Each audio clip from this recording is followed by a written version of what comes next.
मनोजवं मारुततुल्यवेगं जितेन्द्रियं बुद्धिमतां वरिष्ठं वातात्मजं वानरयूथमुख्यं ಶ್ರೀರಾಮದೂತಂ ಶಿರಸಾ ನಮಾಮಿ.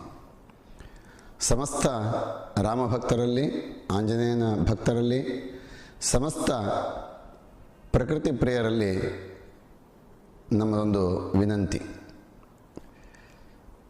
ಈ Sharavati pumped storage ಈ ಯೋಜನೆ ಮೊನ್ನೆಯಷ್ಟೇ ಅಹವಾಲು ಸಭೆಯೊಂದಿಗೆ ಸಂಪನ್ನವಾಯಿತು.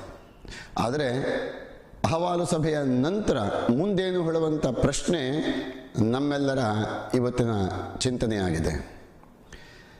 ಇದಕ್ಕೆ ಯಾವ ಸಕಾರಾತ್ಮಕವಾಗಿರತಕ್ಕಂಥ ಪ್ರತಿಕ್ರಿಯೆಗಳು ಸಹ ಈ ಕ್ಷಣದವರೆಗೆ ಬಾರದೇ ಇರುವಂಥದ್ದು ಬಹಳ ವಿಷಾದಕರ ಸಂಗತಿ.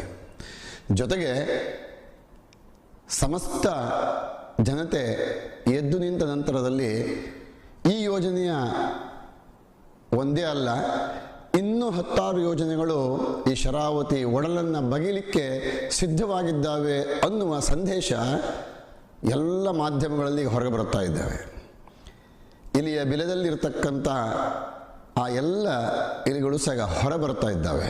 ಇನ್ನು ಎಷ್ಟೆಷ್ಟು ಯೋಜನೆಗಳಿದ್ದಾವೋ ಈ ಒಡಲನ್ನು ಬಗೆಯಲಿಕ್ಕೆ ಅನ್ನುವಂಥ ಆತಂಕ ಕಾಡ್ತಾ ಇದೆ. ಹಾಗಿದ್ರೆ ಈ ಯೋಜನೆ ನಮ್ಮ ಇಡೀ ಪಶ್ಚಿಮ ಘಟ್ಟವನ್ನು ವಿನಾಶದತ್ತ ಸಾಗಿಸುವಲ್ಲಿ ಸಂದೇಹ ಇಲ್ಲ. ಹಾಗಿದ್ರೆ ಮುಂದಿನ ಹೆಜ್ಜೆ ನಾವು ಇಡಬೇಕಲ್ಲ. ಆ ಕಾರಣಕ್ಕಾಗಿ 3 ದಿನಗಳ ಪರ್ಯಂತರವಾಗಿ ಉಪವಾಸ ಸತ್ಯಾಗ್ರಹ, ಜೊತೆಗೆ ಇದೇ ವಿಜಯದಶಮಿಯ ಅವಧಿಯಂದು ರಾವಣನ ಪ್ರತಿಕೃತಿ ದಹನ ರೂಪದಲ್ಲಿ ಶರಾವತಿ ಪಂಪ್ಡ್ ಸ್ಟೋರೇಜ್ ಆ ಪ್ರತಿಕೃತಿಯನ್ನು ದಹಿಸುವ ಮುಖಾಂತರ ನಮ್ಮ ಪ್ರತಿಭಟನೆಯನ್ನು ಮಾಡಲಿಕ್ಕಿದ್ದೇವೆ.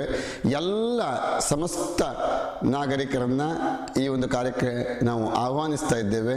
ಎಲ್ಲರೂ ಸಹ ಬಂದು ಭಾಗಿಯಾಗಬೇಕು. ಇದನ್ನು ವಿರೋಧಿಸುವಂಥ ಧ್ವನಿ ನಿಮ್ಮದಾಗಬೇಕು.